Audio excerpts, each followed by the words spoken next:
All right, welcome back to operating systems. All right, last lecture. Yay. Although there are few people in this course. Whoa. Section 1 outdid you. So, any questions? What should we go over today? Anything we feel like?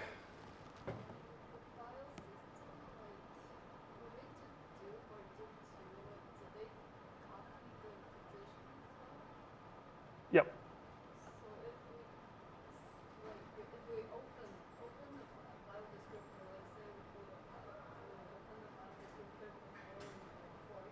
Yeah.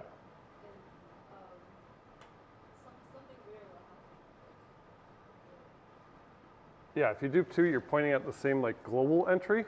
So if you lseek or something like that, it'll change it for both of the file descriptor numbers. So weird things could happen.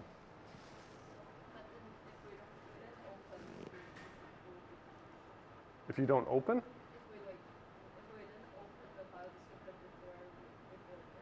Yeah, if you open it after the fork, then it's not shared, right? Each of them have their own independent position and their own global entry and all that fun stuff.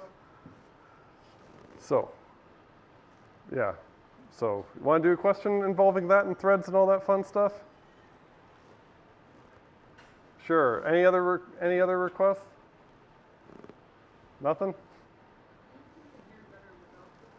Without? Boom. All right, that better? All right, yeah, this room's weird. All right, so you want to start doing this? May as well. So, page replacement. Do I need to go over this? Hopefully not. Hopefully you can practice this on your own. And it was fairly boring when we did it. So we can skip that. All right, threading. So this will band together a bunch of different subjects. We can also use it to talk about file descriptors and all that fun stuff. So in this question, I write an interesting server that allows remote clients to run ls command on it. Don't know why I did it, but I did. So maybe I was tired from running home. So for the code example, assume no errors occur, system calls are successful. As a reminder, the file descriptor return from except can be used in subsequent read and write system calls. And again, remember they had a closed book exam, so I was a bit more wordy. So let's see what this program does. Oops. So this program has a main. Let's assume we have process 100 that starts executing main. Well, it's going to create a local variable called socketfd, set up the socket. So the like nuts and bolts of sockets aren't going to be on the exam, but the fact that they're IPC is totally valid. So here I just say it's set up, so it calls all the system calls for you. And then it does while true, and then except is a blocking system call that will return a new file descriptor whenever there's a new connection, and then you can do read and write system calls to it. So in the first part of the question, it says assume 4 clients connect to it, and each one makes a call to sleep, and none of them have returned from sleep yet. How many threads are there in total, and where are they executing in the code? So I should instead call this one, well, I'll leave that. It's P100. So if 4 things connect to it, that means, well, except is going to return for the first connection. I'll get a new file descriptor, probably file descriptor 3. Then I create a new thread, and then I tell it to execute this run function, give it the file descriptor, and then let's say we have thread 1, and it gets file descriptor equal to 3. So I create it, set it up, and then I detach it, and then the main thread in process 100, call except again, we would get another connection, then we would create a new thread, we'd probably get file descriptor 4, then we detach it, go back, do an accept call again, get a new connection, create a new thread. We would get thread 3, then thread 4, which would get probably file descriptors 5 and file descriptor 6. And then all of the threads are currently right here doing this sleep call. So how many threads are there in total, and where are they? Yeah, 5 threads in total. Where are each of them? One is in the base thread, Yes. So the main thread's somewhere in the main function. Where specifically is it?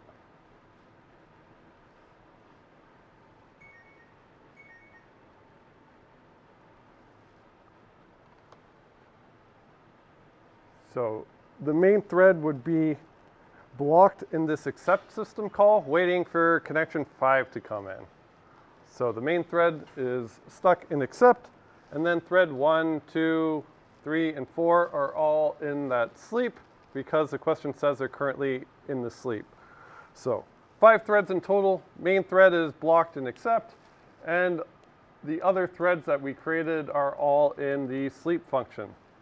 Questions about that part? Okay. So next question is, assume all the threads now return from sleep and complete. What gets sent back over the socket and why? So I will leave you with this. Let's read it for a little bit, and then after you read it, look at it a bit, tell me what gets sent back over the socket, or what does this do and why?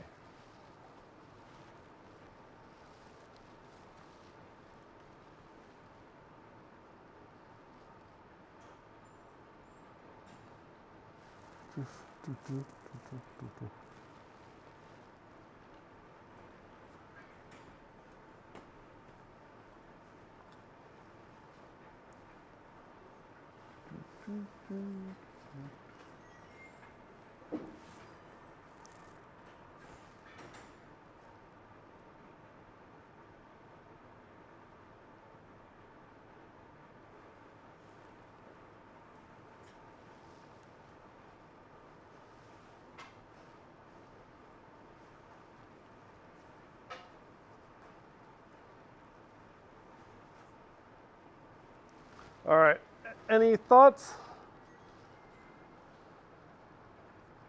Or who wants to tell me specifically, I don't know, what happens in thread 1?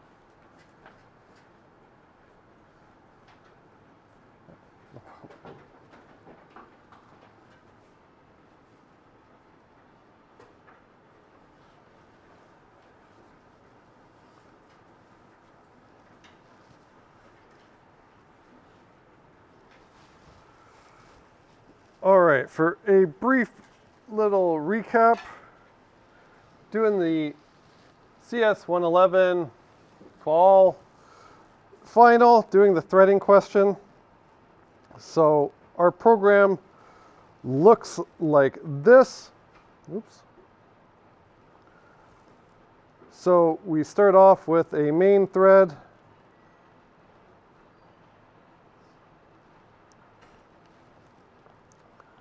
Then our main thread essentially makes a socket, goes into this while true loop, and then calls accept.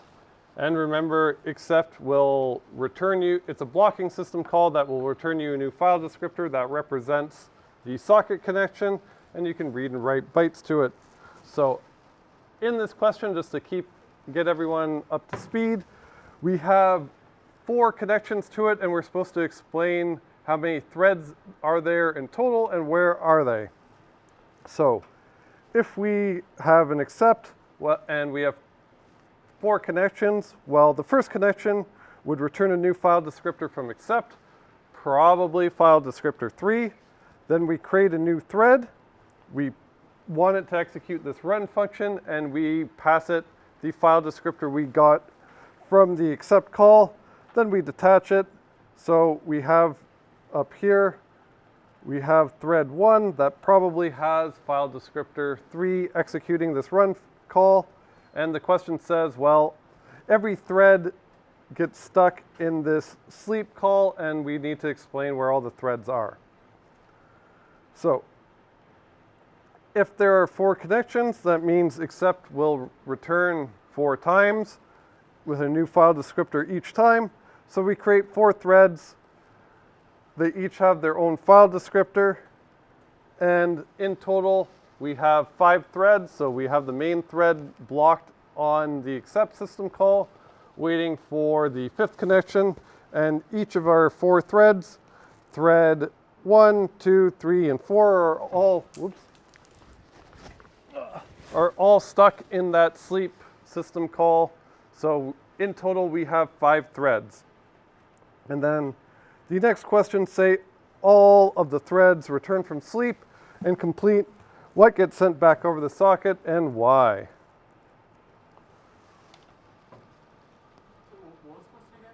So what gets sent back over the socket and why?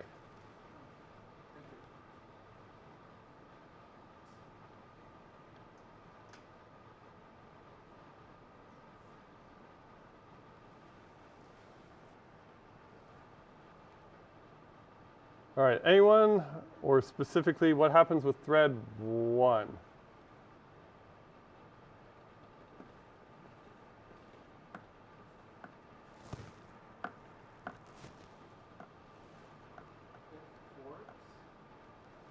Yeah, thread 1 would fork.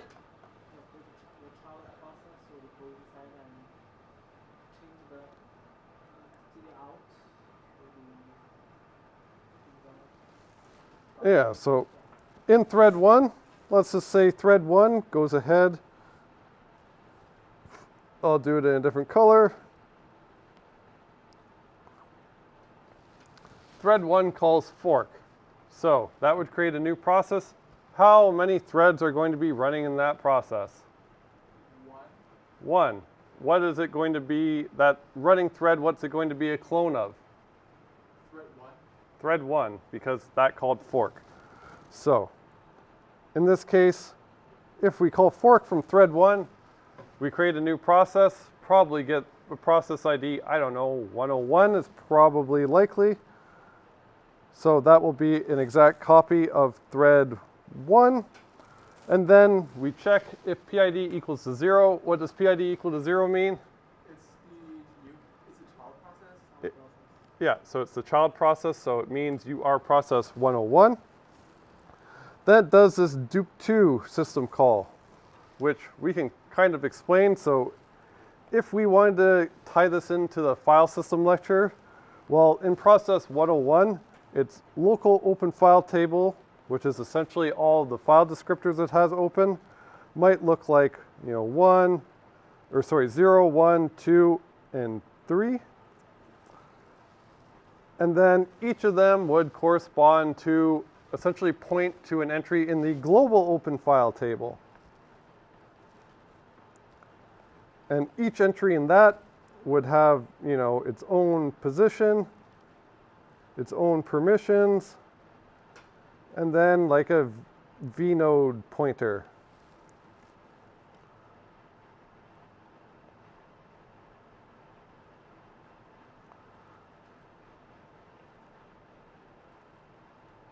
So it may look something like this, where the last entry's vnode pointer would essentially point to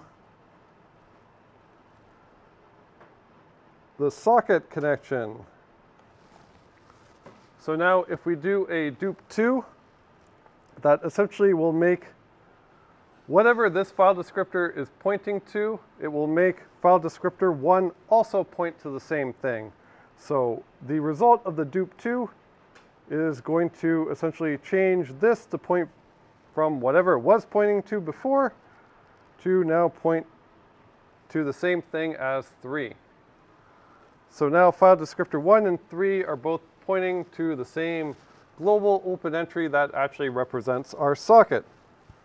So now, what does exec LP do, or exec VE, or exec whatever? whatever exec LP tells us? Yeah, so we replace the current running process. So process, in this case 101, would cease to exist. Well, no, sorry, process 101 would not cease to exist. It would just stop executing this code and start executing whatever ls is going to do. So ls, well, that just prints something to standard out. So it'll print like the contents of the directory. And in this case, since we did a dupe2, then, well, we changed the standard output file descriptor to point to the socket instead. So now, if we do this, any of the output from ls is actually going to go over the socket. And guess what? This is pretty much a very scuffed version of SSH. So this ran the ls command on the server from some client. So this is essentially SSH, just with no security. So, because we did that dupe2, we are actually sending, for each client that connects to us, we're sending them the output of ls. And then thread 1, in this case, if we go back and process 100 and start executing finish thread 1, it will hit return null, which is the same as pthread exit. And also, because this is a detached thread, we won't have the concept of a zombie thread or anything like that, so it'll just get cleaned up immediately. So, any questions about that? So that's good. So every connection we get, we just output the result of running ls on this machine. So because we do the dupe2 and ls, well, it's just going to write to file descriptor 1. So we just change whatever file descriptor 1 points to. All right. Next question is going to be, how many processes did we create excluding the original process that is running main? 4. All right. So each of these threads will create a new process. Probably process 102, process 103, process 104. All right. I would bet that the next question is going to be, what is the problem with this? No wait for some zone. One. No wait. Parent thread will have a process also waits. Oh yeah, true. Yeah, so usually if there's a fork question, it'll probably involve me asking you about zombies or orphans and whether or not you were a good parent. So in this case, were you a good parent? No. No, I was a terrible parent because I did not wait on them at all. And this is especially bad. So if I have 4 connections, how many zombie processes do I have? 4. 4. If I have 1,000,000 connections I handle, how many zombie processes do I have? 1,000,000.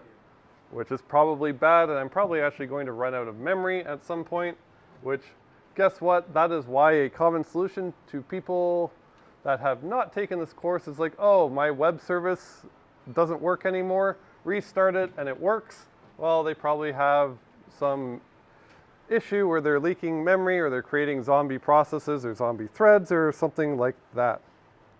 So, let's see if we are correct. So, yeah, it asks, what did we forget to do with the newly created processes? Why is this an issue in the case where the server runs for a very long time? Because it's in a while loop. So process 100 will survive. So those processes will never be orphans. They'll just be zombies forever. So we would eventually probably run out of resources given enough time. We'd run out of process ID numbers, run out of memory, or something like that. All right, next question is even more fun. So what would happen if we did not fork and instead always just executed dupe2 followed by execlp directly after sleep in every thread? So that means, what if, oops, okay, not you.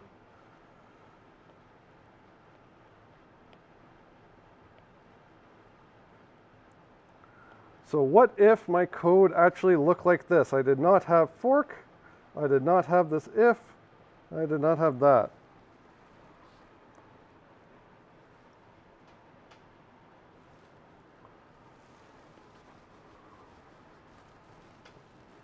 Does the execLP replace the whole process, or is it just that one thread?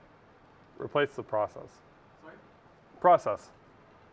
Oh, then wouldn't like each thread just replace the process entirely with something else? Or So each thread replace the process entirely? Yeah. The first one, right?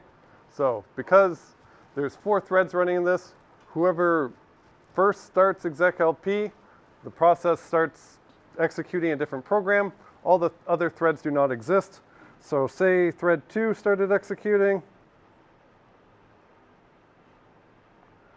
So thread 2 would call dupe2, point its file descriptor, replace standard out, and then it would execLP, and then this process 100 just gets completely replaced. Everything just disappears.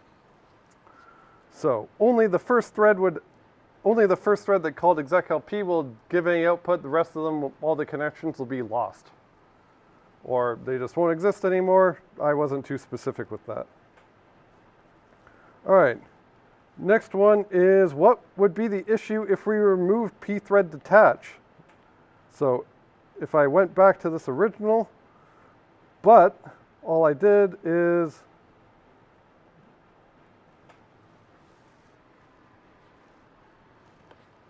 these zombie threads? yeah, now I have zombie threads, right? So I create a thread. If I wanted to clean up my threads in this case, what would I have to do with them? You won't be able to? Well, if I could, how would I clean them up? Sig kill. Sig kill kills a process. Sorry? Wait on them. What's the word for wait for threads? Joins. Yeah, so either threads will be detached threads where they terminate, clean up all the resources immediately, or if I don't have detached, the default meaning a pthread create is joinable threads where I have to join them to essentially get to clean all their resources. So in this case, if I removed it, I have zombie threads, waste resources, same issue as not cleaning up the processes, although maybe I can limp on for a little bit longer. All right, so any questions about any aspect of question 2? All right, good. All right. Do we want to do this lock question? All right, I saw at least one nod. Good enough for me. So now this looks very familiar to the bank simulator we wrote before, but it's a little bit different. So we have a struct account. It has a mutex, it has a name, and it has an amount of money. And then in the transfer function, well, we're smart. We check that the accounts are not the same. And then in here, I'll highlight it in blue. We lock the 2 mutex, and then we unlock the 2 mutex. And in here, we change the amount, 2's amount, while we have 2's mutex. We also call this deduct function with the argument for from. So from will be this account. And in this function, well, we lock the account, which should be the from account, and then we unlock the from account. So you can probably guess the questions you'll be asked. Number 1, is there a data race?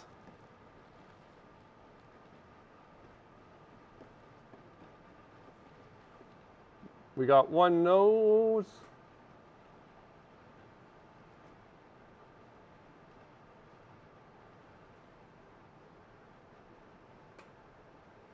No, was that a no? No? Any other no's? I assume not. Why do we not have a data race? Yep.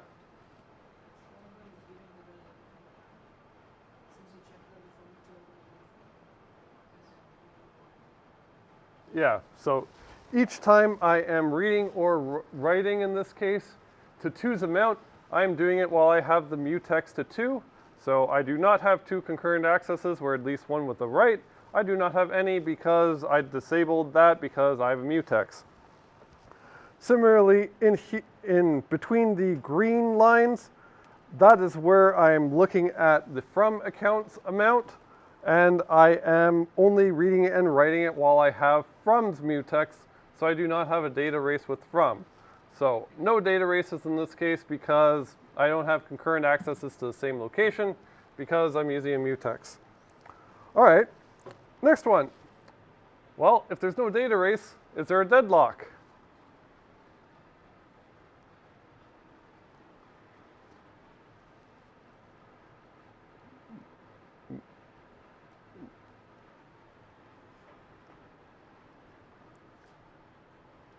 Probably.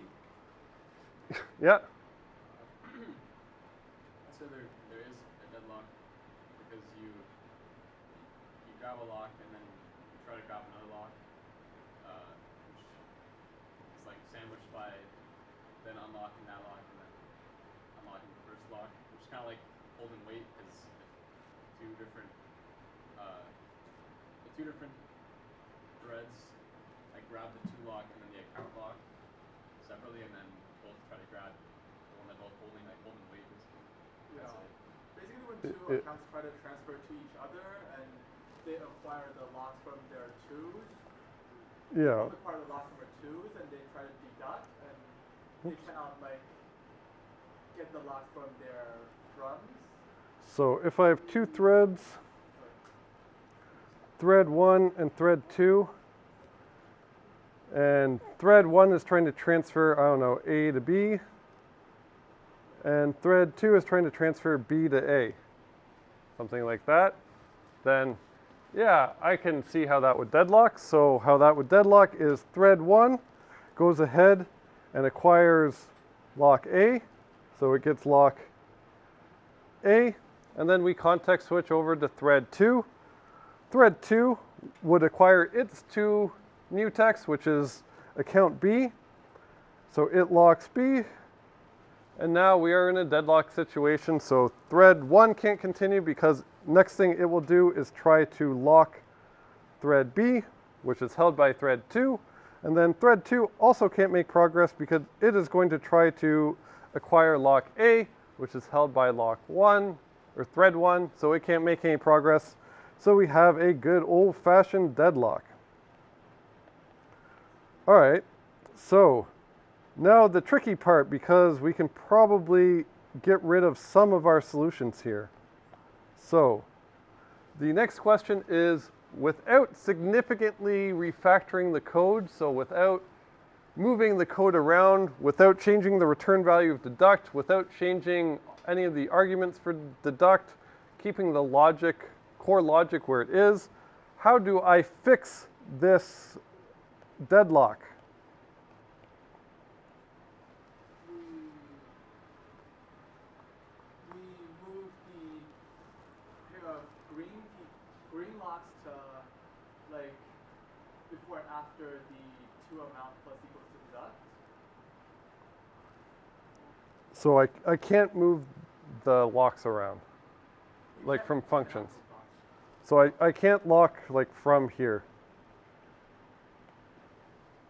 Because my deduct function has to stay thread safe. Yeah.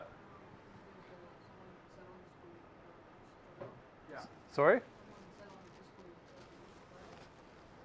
Try lock. All right. Can I do try lock? How would I do try lock?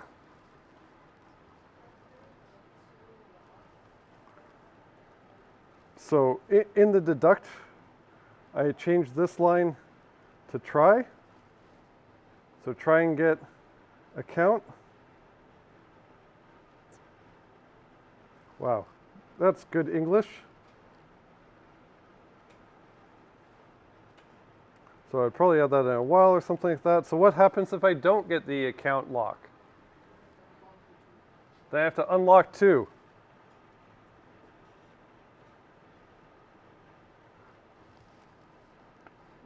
Two's not defined in this function. I don't have access to 2. You can't add function arguments. So can't do that because I don't have access to it. So you could if you had access to it, but in this case I don't have access to it. So I wrote it in a silly way because you're prevented from doing this.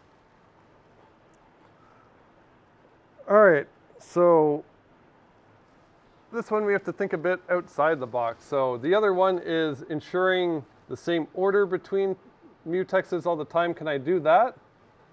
So what? So another way is to prevent circular weight and always acquire mutexes in the same order. So can I do that in this example? Not really. So usually your problem from deadlocks is hold and wait. So I have a mutex and I try and acquire another one. Is it possible to fix this, that I only have one mutex at a time?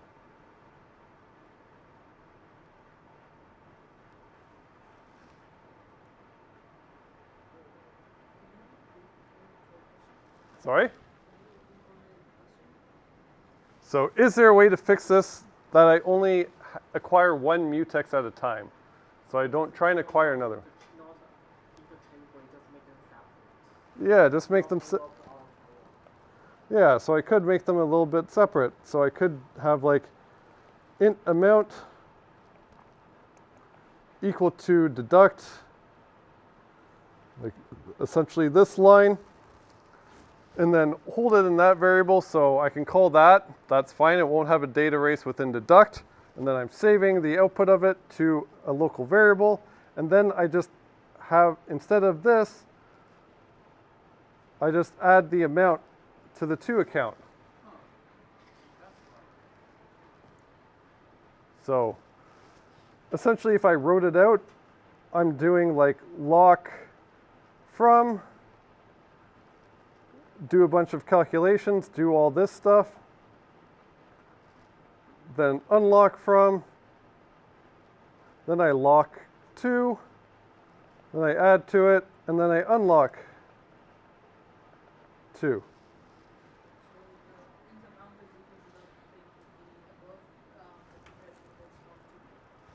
Yeah, so like, yeah, it would be up here, like int amount equals deduct blah, blah, blah. So in other words, to write it nicely, it looks more like that. So don't have a deadlock in this case because I only have one mutex at a time. All right, next question. Or do we have any questions about that? Yeah. Generally, like, I've noticed the pattern of having these sorts of like fix the code questions. Yeah. Do you have like a, I don't know, like a general strategy that you would go through? Like, I guess depends if it's like a deadlock or a data race, but like, is there kind of like a way you formulate to go about it, or you kind of just postulate until something works? So I try and make it kind of like real life. You just have to look at it, argue about it, and see what it is. So for threading, yeah, it'll likely either be a data race or a deadlock. If it's neither, that'd be a weird exam question. I don't remember. I think I tried to make something weird. I don't think it got too weird. What? You guys are smart. You can figure it out. Yeah, but if a question just doesn't have any problems, you can say it doesn't have any problems. It's fine. But you have to argue about it either way, right? Doesn't really. Like I don't know. Like I guess it's like a data race, like the conditions of the data race, and try to find like, because I guess usually you're looking for like one type of solution that has like a simple like couple lines change, not like a whole refactoring, right? So Yeah, like for data races. So for data races, quick thing to do, see if there are any variables or anything that are shared between threads. If there are, see if there's a write to it.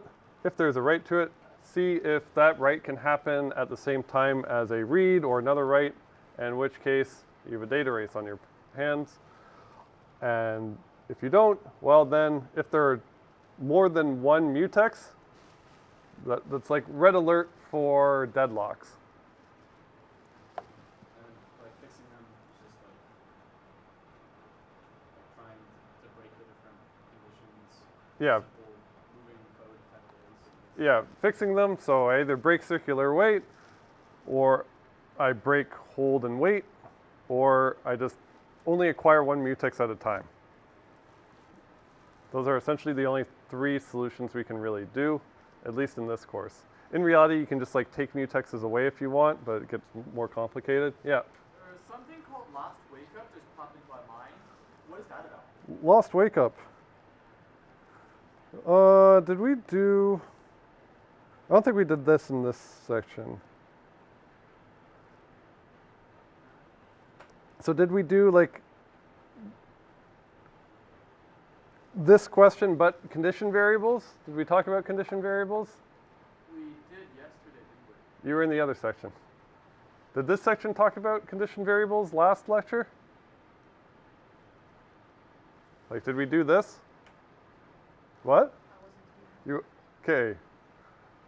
Whoever was here, did we do this with condition variables, or you just want me to do this with condition variables? Sure, all right, cool. So, we definitely did look at this question. So this was like, we wanted to enforce some type of order between threads. So we wanted thread 0 to execute this initialize everything function. And then only after thread 0 has executed that function, then we want this initialized thread to be able to run hopefully in parallel with all the other threads. So one question I could ask is like, oh, okay, well, fix this using condition variables instead of centerfors. So if I want to use condition variables, I have to think about, well, when is it valid for all the other threads to start executing? And well, my condition would probably be, has thread 0 called this initialize everything function? So the external condition variable I probably care about is like a Boolean is initialized. Have I called it? Yes or no? And I could initially set it equal to something like false. And then for a condition variable, I need the condition variable itself, which I like to just think of as a queue. And then you need a mutex to be able to protect all of that. Make sure I don't have a data race on this is initialized variable. So if I wanted to make this safe using condition variables, so I can just remove this line, what would I do? I recall it's something like wait for a broadcast from thread 0. Okay, so with condition variables, there's two functions that we have to worry about. There is cond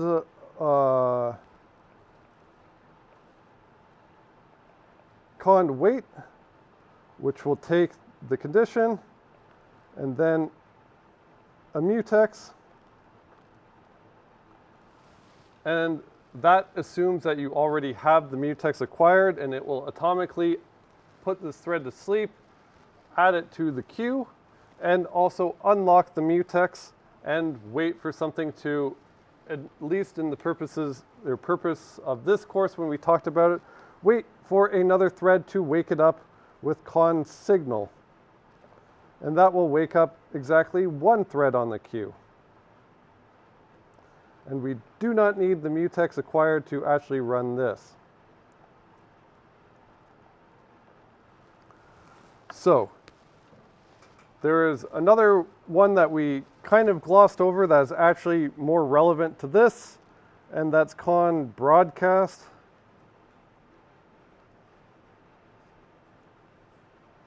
So we didn't explicitly talk about it too much, but that would wake up every thread in the queue and let them execute, which is actually more appropriate for this question, but we can work around it too if we want. Yeah.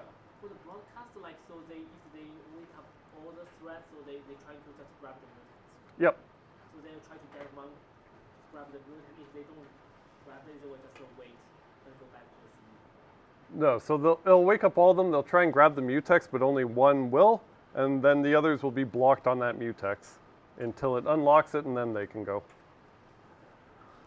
So in this case, what should I do to make all of the comments valid using condition variables?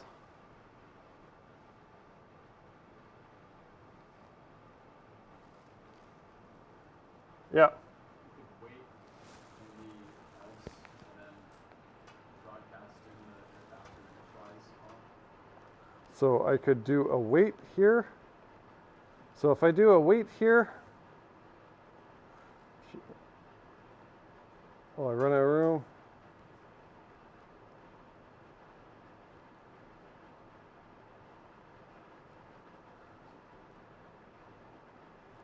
So I just do an unconditional wait here. So if I wait, well, I have to make sure that I have the mutex. So I would also need to lock the mutex before calling wait. So it needs to at least look like this. So I should just wait. Unlock. And probably unlock afterwards.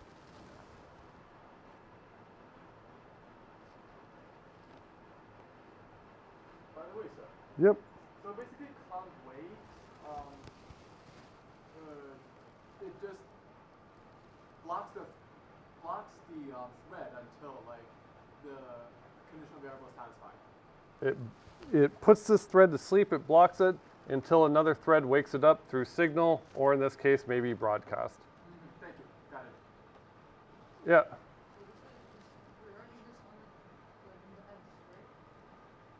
Sorry? This is in the else. Yeah. That's Yeah, this is in the else. So we're like, shouldn't we check that as we initialize or not? Yeah, I should probably check the condition. Because if I just unconditionally wait, I just go to sleep immediately, what about that condition is actually true? So, what? I should have... Uh-oh, I lost my underscore.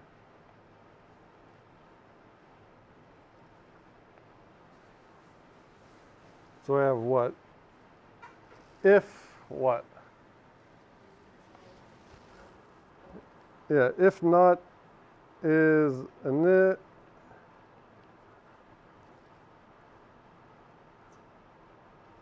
Like that.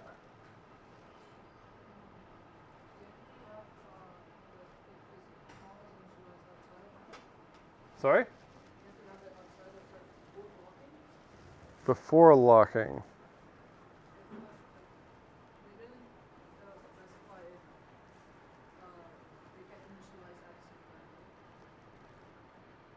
So only thread 0 should call initialize everything, and then they should all run after that.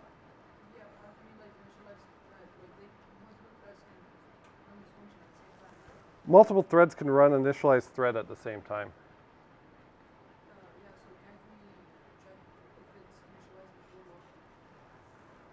Before what?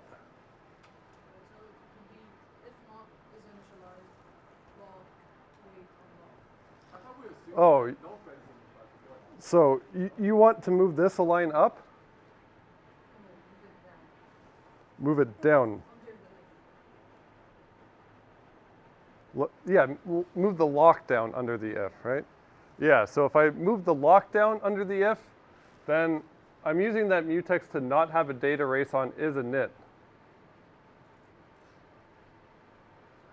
I'm using that lock so I make sure I don't have a data race on is init. Because what do I need to do in thread 0? Yeah, I should probably add right here after this initialize everything. Well, I should probably at least set is init equal to true.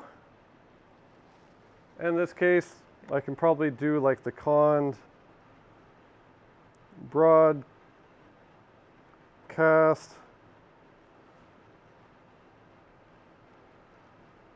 cond. So instead of doing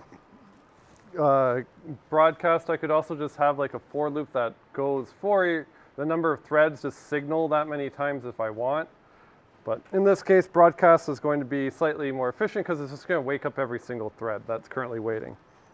All right, so is this my whole solution? Am I done?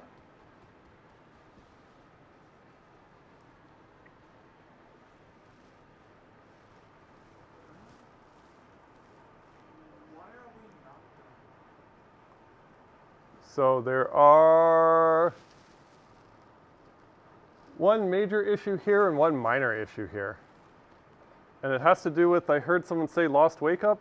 Who's lost wake up? It was me. Is there a lost wake up here?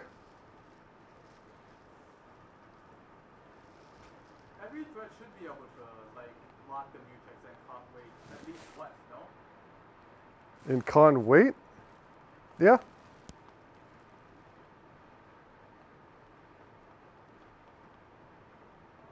don't think there is there? Can we give a little hint? What? Can we give a hint? Like where? Exactly? Sure. You can, sure. In the if statement. Or not in this statement, in the if block. Yeah, it's a problem with thread. There's a problem in the if statement. Which if? Thread 0 The if. one that says if. No, there's two. There's Yeah, there's two. Oh, the one that's the thread 0 if statement. Yeah. I'm guessing in the some thread is gonna check if it's not initialized and it's not gonna be, so it's gonna enter in that if statement, but then it's gonna switch to 0. Yeah. Yeah, so what could happen is say I just have thread 2 and thread 0, because technically I have a data race here. So I have a data race on is initialized. So I have two concurrent accesses. All the other threads are reading it, and that's protected, so that's fine. But there's one thread that is writing it, and that can happen concurrently with the reads. So I have a data race, so I'm probably in trouble. So the trouble I'm in this case, it looks like a lost wake up, because what can happen is thread 2 executes, it locks the mutex, so it's all good.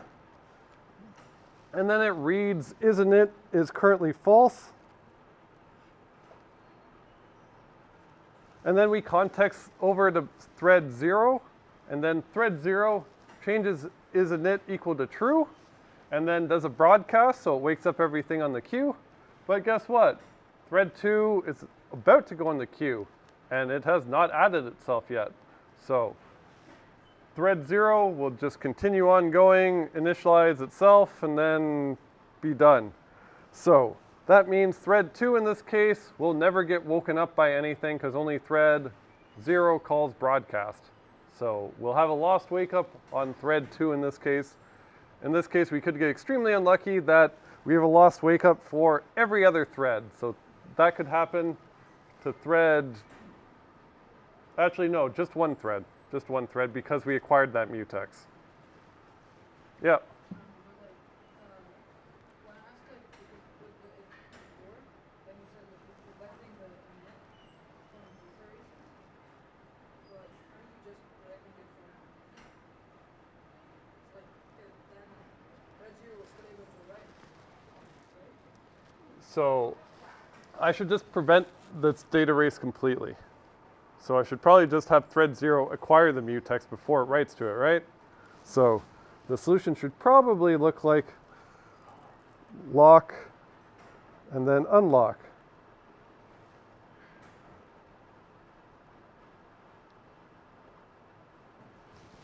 Like that. So now if it looks like that, well, I don't have this lost wake up example, because this context switch, thread 0 wouldn't have been able to make any progress because it would have tried to acquire the lock. It can't get it, so it can't update the value until this thread actually puts itself to sleep and unlocks the mutex, and then thread 0 can go ahead and change it and then wake it up. All right, other minor problem that I will just spoil in the interest of, we only have 1 minute. All right, cool. So I should not have an if while I'm checking that. I should, just to be safe, because why not? It should always be a while. Because it might be the case where I won't get woken up. If you actually read the spec for thread wait, it says it may just sporadically wake up your thread even though no thread has called signal on it or broadcast. So it could be the case that you get woken up, the condition is still false, and then if you have an if, you just fall through and you're executing this line while the condition is false, which is not what you want. Yeah. So basically, can't wait automatically puts the thread to sleep and unlocks the mutex Yeah. if the con is not satisfied. Yeah, con wait, basically this is, I like thinking of this as a queue. And what con wait will do is atomically add this thread to the queue, unlock the mutex, and also block this thread. And then whenever it gets unblocked, the first thing it's going to do is try to acquire the mutex before returning from wait. All right. All right, that's it. We're done. The course is done. Yay. All right. No, but all right. Just remember, pulling for you. We're on this together, and good luck on Friday.